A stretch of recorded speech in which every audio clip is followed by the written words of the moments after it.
என்னத்த பார்த்தும் பார்க்காத மாதிரி போறீங்க? நான் பாட்டுக்கு என் வழியில போயிட்டு இருக்கேன். ஏன் வந்து வழி மறிக்கிறீங்க? வழிய விடுங்க. இப்போ வழி விட வேண்டியது நான் இல்லத்த, நீங்க தான். நான் வழி விடணுமா? என்ன தம்பி சொல்றீங்க? என்னை பார்த்துட்டு என் பார்வையில் படக்கூடாதுன்னு நீங்கள் போகும்போதே நான் புரிஞ்சுக்கிட்டேன். உங்களுக்கு லீலாவை பற்றின எல்லா விஷயமும் தெரிஞ்சு போச்சு.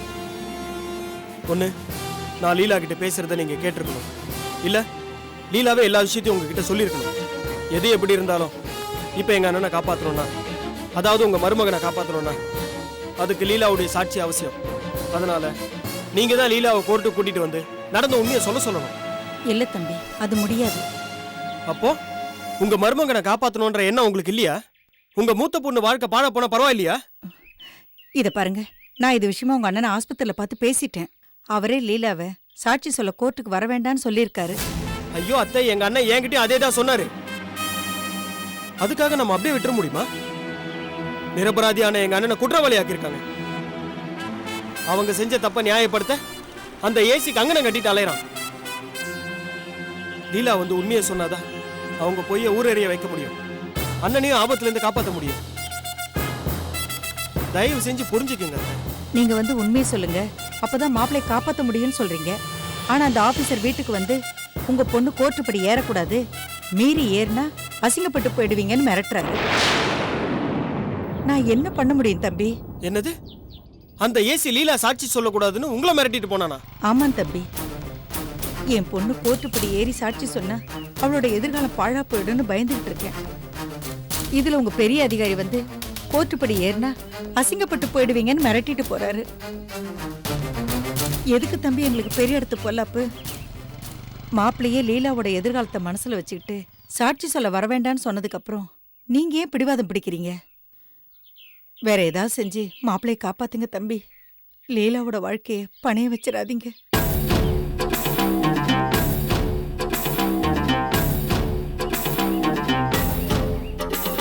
தயவு செஞ்சு என்னை மன்னிச்சிருங்க.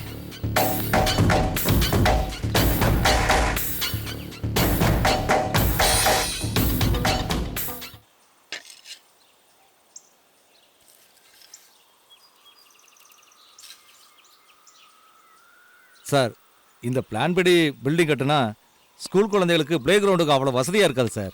ஏன் இந்த இடம் பார்த்தாதா? சார், கிட்டத்தட்ட 800 குழந்தைங்க படிக்க போகிறாங்க சார்.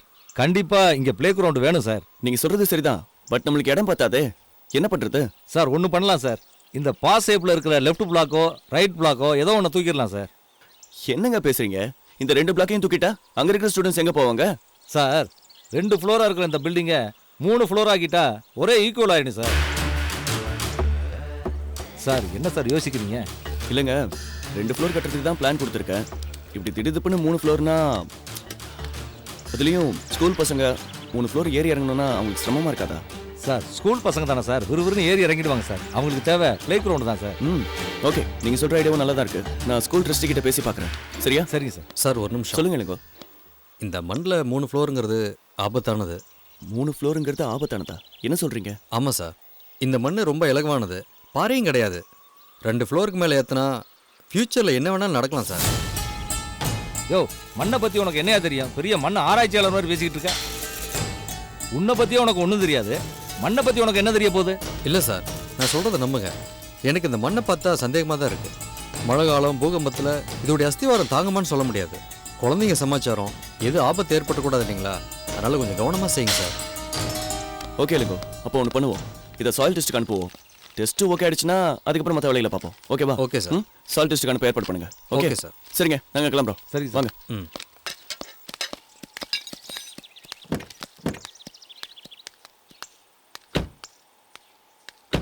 ஏன் சார், அந்த பொண்ணு லீலா வீட்டுக்கு போயிட்டு அவங்க அம்மாவை மிரட்டிட்டு வந்து கோர்ட்டுக்கு சாட்சி சொல்ல வரக்கூடாதுன்னு சொல்லி அந்த விஷயத்துல ஏதாவது நம்பிக்கை இருக்கா சார்? ஏன் இப்படி அவநம்பிக்கையாவே பேசுற? சார், அந்த சண்முகம் ஏதாவது உள்ள புகுந்து எல்லா காரியத்தையும் கெடுத்துட்டான்னா நம்ம வேலை போயிருமே சார். ஏன் இப்படி பயந்து சாவற? அதை எப்படி டீல் பண்ணோன்னு இந்த பெருமாளுக்கு தெரியும். என்னையா நீ? யாரையா அந்த சண்முகம்? முந்தா நாள் டிபார்ட்மெண்ட்டுக்கு வந்தவன். அவன் நம்ம ஆட்டத்தை கழிச்சிருவானா இல்ல கழிச்சாதான் விட்டுருவானா? ஏன் ஒரு ஐயர் ஆபீசர் ரூமுக்கு வரும்போது உள்ள வரதுக்கு பர்மிஷன் கேட்கணும்னு தெரியாதா? அப்படியே உள்ள வந்தாலும் சல்யூட் பண்ணணும்னு தெரியாதா? ட்ரைனிங்ல சொல்லி தரலையா? அதெல்லாம் யார் யார்கிட்ட எப்படி நடந்துக்கணும், என்ன மரியாதை கொடுக்கணுங்கிறத ரொம்ப தெளிவா சொல்லி கொடுத்துருக்காங்க. அப்புறம் ஏன் அதை ஃபாலோ பண்ணல? மறந்துட்டியா? ஹையர் ஆபீசர் அவர் பதவிக்கு தகுந்த மாதிரி பெருந்தன்மையா நடந்துக்கலையே, அப்புறம் எப்படி மரியாதை கொடுக்க முடியும்? நான் அப்படி என்னையா பெருந்தன்மையா நடந்துக்கல? நான் உங்க வழிக்கு வரலங்கிறதுக்காக அந்த லீலா விஷயத்துல என்ன மிரட்டி பாத்தீங்க?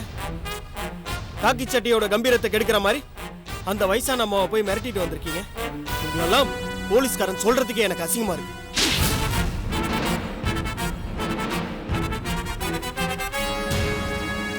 ஏன் எனக்காகவா இவ்வளவும் பண்ணிட்டு இருக்கேன்? நம்ம டிபார்ட்மெண்ட் மானம் போயிடக்கூடாதுன்றதுக்காக தான் இவ்வளவும் பண்றேன். சும்மா மூடி மறைக்காதீங்க. உங்களுக்கு உங்க சர்வீஸ்ல பிளாக் மார்க் வந்துரும், ப்ரமோஷன் உங்களுக்கு வராதுங்கிறதுக்காக தான் இப்படி பண்றீங்களே தவிர டிபார்ட்மெண்ட்டுடைய மானத்தை காப்பாத்துறதுக்காக நீங்க இப்படி பண்ணல. இது பார் சண்முகம், நான் பிகினிங்ல இருந்து இந்த கேஸ்ல உனக்கு குழந்தைக்கு சொல்ற மாதிரி பக்குவமா சொல்லிட்டு இருக்கேன். ஆனா நீ வித்தண்டவாதமா நீ பிடிச்ச முயலுக்கு 3 கால்னு நிக்கிற. நான் வேற என்ன பண்ண முடியும்? நான் பிடிச்ச முயலுக்கு 3 கால்னு பிடிவாதமா நிக்கிறது நான் இல்ல, நீங்க தான். ஏதோ நிரபராதி மாட்டிக்கிட்டான், தப்பு பண்ணிட்டோம், அந்த தப்பை ஒத்துக்கிற பெருந்தன்மை இல்லாத நீங்க என்ன போய் விதண்டாவாதம் பண்றேங்கிறீங்க? ஆமாயா, எனக்கு பெருந்தன்மை கிடையாது. என் வேலையை காப்பாத்திக்கிறதுக்காக தான் நான் அப்படி பண்றேன். உன்னால என்னையா பண்ண முடியும்? இதப்பா, என் பேச்ச மீறி அந்த பொண்ணை கோர்ட்டு கூட்டிட்டு போனோம்னு நினைச்சுன்னா அந்த பொண்ணு வீட்டு மேல ஏற்கனவே பிராத்தல் கேஸ் இருக்கு. உங்க அண்ணன் அந்த பொண்ணை கூட்டி கொடுக்கறதுக்காக தான் சொரா பாண்டிகிட்ட கூட்டிக்கிட்டு போனான்னு அந்த கேஸையே மாத்திடுவேன். என்னடா சொன்னா? எங்க அண்ணன் மேலே போய் கேஸ் போடுவியா? ஏய், ஏசி மேலேயே கை வைக்கிற? உன் பதவிக்கு என்ன தெரியுமா? போடா. ஏய், ஒரு உயர் அதிகாரின்னு கூட பார்க்காம என்னையே சட்டையை பிடிச்சிட்டல. You are suspend. அவுட். யோ, ரொம்ப சந்தோஷம். இந்த காக்கி சட்டை போட்டு எங்க அண்ணனை காப்பாத்த என்னால ஒரு அளவு வரைக்கும் தான் செயல்பட முடிஞ்சது. ஆனா இப்போ அப்படி இல்ல. அதான் நீ சஸ்பெண்ட் பண்ணிட்டியே. இப்போ ஒரு தம்பியா இருந்து எங்க அண்ணனை எப்படி காப்பாத்த போறேன்றது மட்டும் பார். என்ன சார், சஸ்பெண்ட் பண்ணியும் ஓவரா பேசிட்டு போறாம? ஓடியா, புதுசா பதவிக்கு வந்திருக்கான்ல, அதான் சொல்றான். வேண்மினியே தான் அவன் டென்ஷன் ஏறணும்னு நான் அப்படி பண்ணேன். இன்னும் 2 நாள்ல கோர்ட்டு கேஸ் வரப்போதியா? இப்ப அவன் பதவியில இல்ல, அவனால ஒண்ணுமே பண்ண முடியாது. யோசிக்கலாம் மேடம், பக்காவை யோசிச்சா கரெக்டாக இம்ப்ளிமெண்ட் பண்ணிடலாம். இன்னொரு ஐடியா. எஸ், வாங்க இளவரசி, சொல்லுங்க. மேடம், அப்பளத்துக்கு பதிலா வேற ஒரு ஆல்டர்னேட்டிவ் யோசிக்க சொன்னீங்க. என்ன ஆல்டர்னேட்டிவ் யோசிச்சிருக்கீங்க? இல்ல, இவ்வளவு நாளா நம்ம ப்ராடக்ட்டுக்கு அப்பளத்தை ஃப்ரீயா கொடுத்துட்டு இருந்தோம். அதுல இப்படி ஒரு சிக்கல் வந்துருச்சு. இவ்வளவு நாள் சாப்பிட்றத மைண்ட்ல வச்சு அப்பளத்தை ஃப்ரீயா கொடுக்கலாம்னு நினைச்சோம். இப்போ சமைக்கிறத மைண்ட்ல வச்சு ஒரு ஐடியா பண்ணியிருக்கேன். என்ன ஐடியா? மேடம், மத்தியான நேரத்துல எல்லார் வீட்லயுமே சமைக்கிறதுக்கும் தாளிக்கிறதுக்கும் எண்ணெய் யூஸ் பண்ணுவாங்க. ஸோ ஒருவேளை தாளிக்கிற அளவுக்கு நம்ம எண்ணெயை ஃப்ரீயா கொடுத்தோம்னா அந்த எண்ணெய்க்காக நம்ம மசாலா பாக்கெட்டை கண்டிப்பா வாங்குவாங்க மேடம். நான் ஒரு கம்பெனியில் பேசிட்டேன் மேடம். 5 ml 10 ml 15 ml இப்படி சாஷில் ரெடி பண்ணி தரேன்னு சொல்லிட்டாரு. நீங்க ஓகே சொல்லிட்டீங்கன்னா ஃபர்தரா ப்ரொசீட் பண்ணிடலாம். என்கிட்ட ஒரு வார்த்தை கேட்டுட்டு அந்த ஆயில் கம்பெனில பேசி ஃபைனல் பண்ணிருக்கலாமே இளவரசி, அவசரப்பட்டுட்டீங்களே. இல்லை மேடம், நம்ம அப்பள கம்பெனியோட ஓனர் போலீஸில் மாட்டிக்கிட்டனால இப்போ கொடுக்குற ப்ராடக்டை ஸ்டாப் பண்ணிவிட்டு புதுசாக ப்ராடக்ட் ஃப்ரீயாக கொடுக்கணும்னு நீங்கள் தான் சொன்னீங்க. அதனால தான் இந்த ஏற்பாடு பண்ணி எல்லாத்தையும் பேசி முடிச்சிட்டேன். இப்போ நானும் கார்த்திக்கும் அது விஷயமா தான் டிஸ்கஸ் பண்ணிட்டு இருந்தோம். உங்க ஆயில் ஐடியாவை விட கார்த்திக் சொன்ன ஐடியா அட்ராக்டிவா இருக்கு. அதனால அதையே இம்ப்ளிமெண்ட் பண்ணலாம்னு நினைச்சிட்டு இருக்கேன். என்ன ஐடியா மேடம்? கார்த்திக், இப்போ நீங்க என்கிட்ட சொன்னீங்கல்ல, அந்த ஐடியாவை இளவரசி கிட்ட சொல்லுங்க. அது ஒன்றும் இல்லை இளவரசி, நீங்கள் சமைக்கிறதுக்கு தாளிக்கிறதுக்கு எண்ணெயை நம்ம ப்ராடக்டோட சேர்த்து ஃப்ரீயாக கொடுக்குறதா சொல்கிறீங்க. அதுக்கு பதிலாக நான் கொஞ்சம் நெய் கொடுக்கலான்னு சொல்கிறேன். ஒரு 10-25 கிராம் நம்ம நெய் கொடுத்தோம்னா அது கொஞ்சம் ரிச்சாகவும் இருக்கும், நல்ல கௌரவமாக இருக்கு இல்லையா? பட் மேடம், எல்லாருமே சமையலுக்கு நெய் யூஸ் பண்ண மாட்டாங்க மேடம். சாப்பிட்றதுக்கு யூஸ் பண்ணுவாங்க இல்லையா?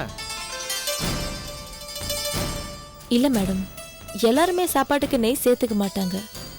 சில பேர் பருப்புக்கு மட்டும்தான் நெய் சேர்த்துப்பாங்க. ஸோ எனக்கு இது நல்ல ஐடியாவாக படலை. ஆயில் பெட்டராக இருக்கும் மேடம். நோ இளவரசி, ஆயிலை விட நெய்ன்னு சொல்லும்போது தான் ஒரு மரியாதையாவும் கௌரவமாவும் இருக்கு. ஸோ என்னுடைய சாய்ஸ் நெய் தான். அதனால உங்க ஆயில் ஐடியாவை ட்ராப் பண்ணிடுங்க.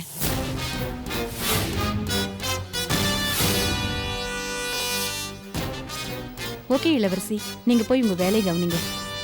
Okay madam. ம். ஆ, கார்த்திக், மேடம் நீங்க இந்த நெய் மேட்டர் ஃபாலோ பண்ணுங்க. ஏற்கனவே அந்த அப்பளம் மேட்டர்ல ரொம்ப டிலே பண்ணிட்டோம். இதை சீக்கிரமா இம்ப்ளிமெண்ட் பண்ணலனா நம்ம கம்பெனிக்கு கெட்ட பேர் வந்துரும். ஷூர் மேடம், அது ஒன்றும் பிரச்சனை இல்லை மேடம். எவ்வளோ சீக்கிரம் ப்ராசஸ் ஸ்டார்ட் பண்ணுமோ ஸ்டார்ட் பண்ணிடலாம். அப்போ நான் சீட்டு போட்டுமா மேடம்? Okay, carry on.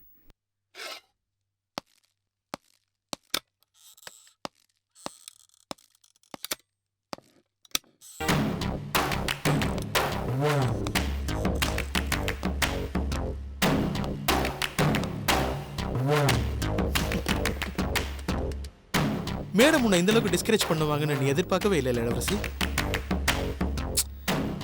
சுப்பிரமணிக்கு தான் நேரம் சரியில்லைன்னு பார்த்தா உனக்கு நேரம் சரியில்லை போல இருக்கே. சுப்பிரமணி கேஸ்ல மாட்டின விஷயத்த மேடத்தை சொல்லி இந்த அப்பள மேட்டர் எப்படியே கேன்சல் பண்ணலாம் தான் நான் நினைச்சேன். ஆனா நான் ஜென்டில்மேன் இல்லையா, நமக்குள்ள போட்ட அக்ரிமெண்ட் என்ன தடுத்துருச்சு. ஆனா கடவுள் இத பக்குவமா எம்டியோட காதுல போட்டு என் பக்கம் கோல் அடிச்சிட்டார் பாத்தியா.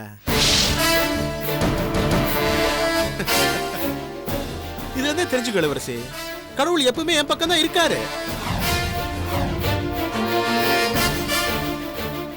ஒரு உண்மையை சொல்லட்டுமே இளவரசி, உண்மையாலுமே நீ கொடுத்த ஆயில் ஐடியா சூப்பர் ஐடியா.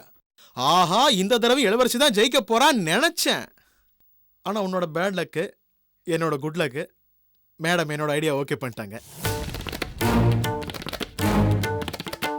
நீ ஓகே பண்ண ஐடியாவை மேடம் எப்படி கேன்சல் பண்ணாங்களோ அதே மாதிரி உன்னையும் ஒரு நாள் கேன்சல் பண்ணி இந்த ஆபீஸை விட்டு வெளியே அனுப்ப வைக்கிறண்டி.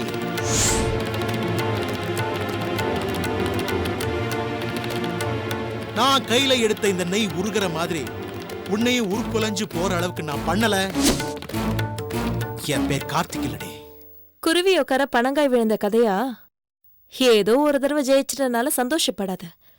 எப்பவுமே நீதான் ஜெயிப்பேன்னு கனவும் காணாத. என்ன இந்த ஆபீஸ்ல இருந்து அனுப்புறதுக்கு முன்னாடி ஒன்னு இந்த ஆபீஸ்ல இருந்து அனுப்புறனா இல்லையான்னு பாரு.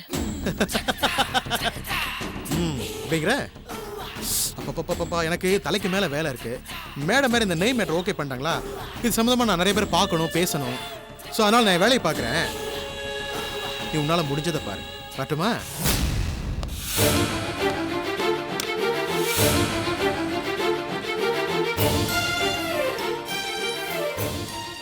உங்களோட சம்பந்தம் பேசி முடிச்சதுல எனக்கு ரொம்ப சந்தோஷம்.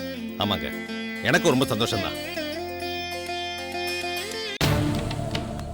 என்னக்கா அண்ணா அவசரமா ஃபோன் பண்ணி கூப்பிட்டாருன்னு சொன்னேன், என்ன ஏதுன்னு கேட்கலையா? கார்லாம் நிக்குது.